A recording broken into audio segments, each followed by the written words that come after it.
Hello दोस्तों, कैसे हो आप लोग। तो दोस्तों मैं आप सभी का स्वागत करता हूं आपके अपने प्रतिदिन कॉमर्स अकेडमी पे। दोस्तों यहाँ पे अगर मैं बात करूं तो कई सारे हमारे जो कॉमर्स के दोस्त है वो कहीं ना कहीं घबरा रहे कि सर कहीं हम फेल ना हो जाए, कहीं हम जो है हमारे ये साल बर्बाद ना हो जाए क्योंकि हम उतने अच्छे मार्क्स ना स्कोर पाए, या फिर जो पासिंग की क्राइटेरिया है उसको हम फुलफिल ना कर पाए।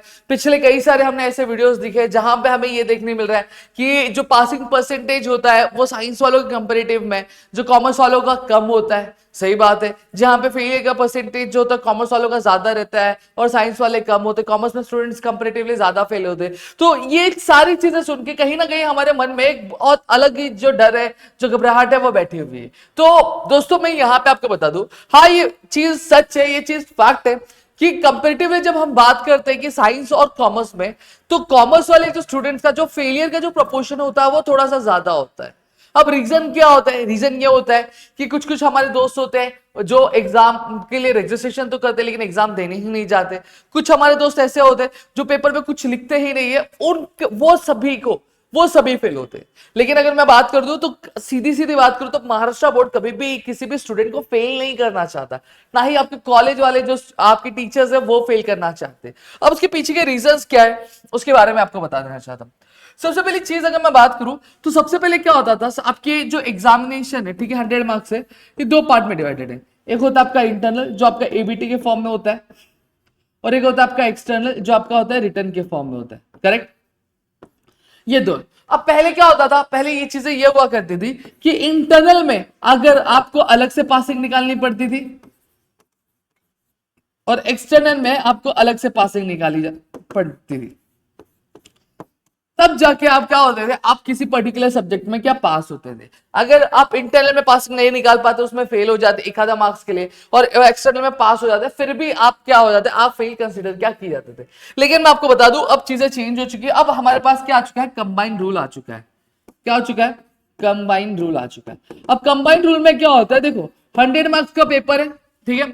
अब 100 मार्क्स में से अगर मैं पासिंग अगर मैं बात करूं तो 35 हमारा पासिंग होता है। तो यहां पे आपको इंटरनल और एक्सटर्नल्स में अलग अलग पासिंग निकालने की जरूरत नहीं है। दोनों के मार्क्स को क्या किया जाता है, एड ऑन किया जाता है, और एड ऑन करके अगर आपका 35 होता है तो यहां पे आप क्या पास कंसीडर किए जाते हो।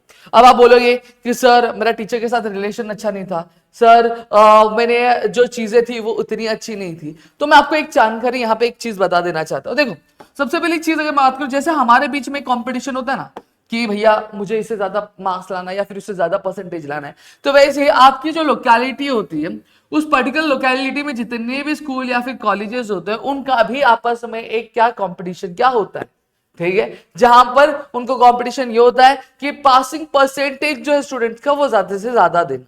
ठीक है, अगर ये आपकी कॉलेज है, आपका कॉलेज है, और आपके कॉलेज में अगर मैं बात करूं फेलियर का परसेंटेज दिखाई देता है 3% 4%, वहीं अगर ऑपोजिट कॉलेज जहां पे सभी स्टूडेंट्स पास है, एक भी बच्चा फेल नहीं है, ठीक है, तो कहीं ना कहीं आपके कॉलेज की रेपुटेशन खराब होगी। सही बात है।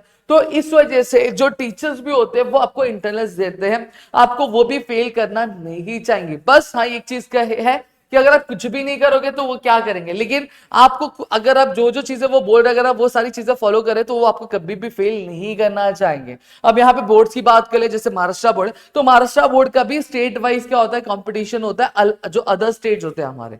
तो महाराष्ट्र स्टेट भी कभी भी नहीं चाहेगा कि वहां पे जो है पासिंग परसेंटेज कम दिखे, फेलियर का परसेंटेज थोड़ा सा ज्यादा मिले। सही बात है। तो महाराष्ट्र बोर्ड भी आपको क्या करना चाहता है, पास करना चाहता है। लेकिन हमारे कुछ दोस्त होते हैं जो एग्जाम देने ही नहीं जाते, या फिर पेपर में जाते तो कुछ भी लिख के आते, ठीक है, कुछ लिखते भी नहीं है, ये भी हाल होता है। भाई आप जब कुछ लिखोगे ही नहीं तो आपको पास कहां से करेंगे। अगर आप चीजें लिख रहे हो, जितनी चीज आपको आती है उतनी चीजें लिख रहे हो और पेपर पूरा अटेम्प्ट कर रहे हो, तो कहीं ना कहीं कोशिश ये की जाती है कि आपको ग्रेस वेस देके क्या किया जाए, पास क्या कर दिया जाए। समझ में आ गया। लेकिन अभी भी हमारे पास टाइम, अगर अभी भी आप चीजों को फॉलो करते हो तो आप आराम से पासिंग क्या निकाल सकते हो। समझ में आ गया। पास होना बहुत बड़ी बात नहीं, बहुत आराम से पास हो सकते हैं।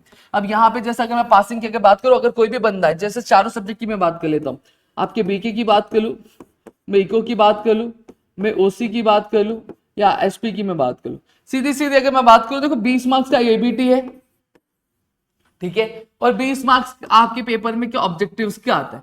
अगर कोई बंदा सिर्फ ऑब्जेक्टिव्स भी पढ़ के जाता है पूरा, तो आराम से वो 40 निकाल लेता है। तो पास होना बहुत बड़ी बात है, आप आराम से पास हो सकते हो। सेम चीज ओसीएम में भी वही क्राइटेरिया आता है, एसपी में भी वही क्राइटेरिया आता है, और बीके में भी वही क्राइटेरिया आता है। बीके तो पास होना और ज्यादा इजी हो जाता है। कैसे सर? देखो 20 मार्क्स का आपका ऑब्जेक्टिव हो गया, 20 मार्क्स आपका एबीटी में होता है। चलो मैं बोलता हूँ पूरा पूरा नहीं मिलता, 15-15 मिलता है। चलो मैं ये बोलता हूँ कि आपका अकाउंट्स में एबीटी में आपको 15 मिल रहा है, ठीक है। फिर उसके बाद आपका ऑब्जेक्टिव्स में पूरा राइट नहीं जा रहा है, चलो उसमें 15 ही मिल रहा है। फिर उसके बाद अगर मैं बात करूं तो आपको कुछ नहीं आता है, तो पोस्टिंग करना सीख लो हर एक चीज की। जैसे फाइनल अकाउंट्स की पोस्टिंग किस तरीके से की जाती है, एनपीओ की पोस्टिंग किस तरीके से की जाती है, और एक आधा एडजस्टमेंट आपको आता होगा, जैसे डिप्रिसिएशन करना, फिर उसे क्लोजिंग स्टॉक को पोस्ट करना। फिर उसके बाद अगर मैं बात करूं आपका आउटस्टैंडिंग की एडजस्टमेंट करना, ये सारे बहुत कॉमन है और बहुत इजी वाले, ये आप चीजें सीख लो। फिर एनपीओ की चीज आप सीख लो, इनकम में क्या डालना है, एक्सपेंडिचर में क्या जाएगा। फिर उसके बाद अगर मैं बात करूं बैलेंस शीट में लाइबिलिटीज क्या साइड क्या जाएगा, असेट साइड क्या जाएगा। फिर एडमिशन रिटायरमेंट की भी पोस्टिंग सीख लो, सेम पोस्टिंग होती है, बहुत ज्यादा बड़ी, ऐसी कुछ अलग नहीं है जो मिथ फैला हुआ है, ये चीज आप सीख लो। अगर आपने इतनी भी कर लिए तो मैं आपको बता दूं एग्जाम में पोस्टिंग के भी मार्क्स होते हैं। अगर आप पोस्टिंग प्रॉपर कर ले तो हाफ मार्क्स आपको उसके भी मिलते हैं। समझ में आ गया? तो आप पोस्टिंग करना मत छोड़ो। अगर आपने पोस्टिंग भी कर लिया तो आप बीके में आराम से पासिंग क्या निकाल के पास हो सकते हो। तो पास होना बहुत बड़ी बात नहीं, पास होना अभी के डेट में बहुत ज्यादा इजी है और बहुत इजियर टास्क है अगर आप चीजों को फॉलो करते हो। समझ में आ गया? तो यहाँ पे मैंने पूरी चीज आपको बता दी, तो टेंशन नहीं लेना है कि मैं फेल हो जाऊंगा या फिर ये हो जाएगा मेरे साथ, नहीं, ऐसा कुछ नहीं होता है। अभी भी टाइम है, अगर आप सारी चीजें प्रॉपर्ली करोगे तो आप आराम से। हाँ, लेकिन अगर आप ये सोचोगे कि मुझे हिमालय भी चढ़ना है लेकिन मुझे चढ़ना भी ना पड़े, तो भैया कुछ नहीं हो सकता। आप चाहोगे कि मैं पास भी हो लेकिन पेपर में कुछ नहीं लिख के आओगे, तो नहीं होगा। अगर पेपर में कुछ नहीं आने वाला, जवाब ही नहीं रखो, सवाल ही मत रखो। समझ में आ गया? अभी भी हमारे पास टाइम है। अगर अभी भी आप स्ट्रैटेजी वाइज जाते हो और दिमाग से जाते हो तो चीजें आप कम टाइम में सिलेबस कवर कर सकते हो, एग्जाम में आराम से फोड़ सकते हो। समझ में आ गया? तो चलो मिलते हैं हमारे अगली वीडियो में, तब तक के लिए घर पे रहो सुरक्षित, अपना ध्यान रखना दोस्तों। जय हिंद दोस्तों।